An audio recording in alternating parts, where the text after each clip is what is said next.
नमस्ते टेक्नोबिआई च्यानलमा तपाईँहरूलाई स्वागत छ। आज म तपाईँहरूलाई यदि तपाईँसँग युट्युब अथवा फेसबुक अथवा कुनै पनि प्लेटफर्महरू तपाईँले चलाउनुहुन्छ, टिकटक चलाउनुहुन्छ, युट्युब चलाउँछ, फेसबुक चलाउनुहुन्छ भने आज नै तपाईँले गुगल क्रोम ब्राउजरमा गएर यो सेटिङ अफ गर्नुहोला, यानि कि तपाईँ सेभ हुन सक्नुहुन्छ।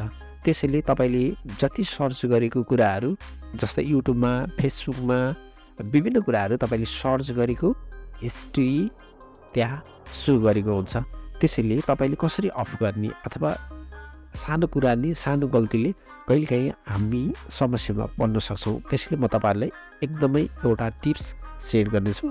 च्यानलमा नयाँ हुनुहुन्छ भने छेउमा रहेको बेललाई अल थिच्नुहोला, लाइक गर्नुहोला, भिडियोलाई सबैले सेयर गर्नुहोला। आउनुहोस् भिडियोतर्फ। सबैभन्दा पहिले मैले आफ्नो मोबाइलमा भएको गुगललाई यसरी टच गरेँ। गुगललाई टच गरिसकेपछि यहाँनिर सर्च बारमा माई एक्टिभिटिज भन्ने टाइप गर्छु। माई ACTIVITY माई एक्टिभिटिज यहाँनिर सर्च गरिसकेपछि यहाँनिर ओके गर्नुहोला। ओके गरिसकेपछि सबैभन्दा माथि माई एक्टिभिटिज भन्ने यहाँनिर यो वेबसाइट खोलिसकेको छ। यहाँनिर तपाईँले टच गर्नुहोला। मैले यसमा टच गरेँ। यसमा टच गरिसकेपछि अब यहाँनिर तपाईँले देख्न सक्नुहुन्छ तपाईँले युट्युबमा अथवा युट्युब फेसबुकमा विभिन्न कुरा सर्च गरेको हिस्ट्रीहरू यसमा यसरी बसेको हुन्छ।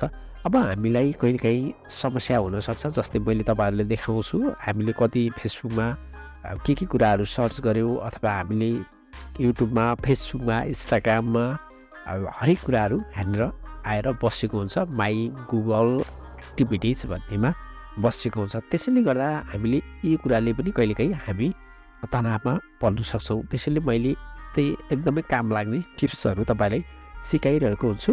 त्यसैले अब यसलाई क्लियर गर्नको लागि, अल डाटा गर्नको लागि सबैभन्दा सजिलो उपाय यहाँनिर तपाईँले डिलिट भन्ने छ। डिलिटमा यसरी टच गर्नुहोला। मैले डिलिटमा टच गरेँ। टच गरिसकेपछि अब यहाँनिर डिलिटमा टच गरिसकेपछि अब अल टाइम भन्ने छ। यहाँनिर यसमा ओके गर्नुहोला। मैले यहाँनिर अल टाइममा ओके गरेँ। अब यहाँनिर यो डिलिट भन्ने अप्सन छ। यहाँनिर यो डिलिटमा टच गर्नुहोला। मैले यहाँनिर डिलिट गरेँ। अब गो टु एड भन्ने छ, यसमा मैले गरेँ। अब यहाँनिर तपाईँले देख्न सक्नुहुन्छ पुरै रिमुभ भइसकेको छ अथवा डिलिट भइसकेको छ। यसरी तपाईँले आफ्नो गुगल क्रोम ब्राउजरमा जस्तै गुगलमा सर्च गर्नुभएको कुराहरू, जस्तै युट्युबमा सर्च गर्नुभएको, टिकटक, फेसबुकमा विभिन्न कुराहरू सर्च गरेको कुरा यसरी हिस्ट्री भएर बसेको हुन्छ अथवा यसरी सो भएर बसेको हुन्छ। त्यसैले यसरी तपाईँहरूले डिलिट गर्नुभयो भने सेभ हुन्छ। एकदमै काम लाग्ने टिप्स। भिडियोलाई सबैले सेयर गर्नुहोला। Thank you.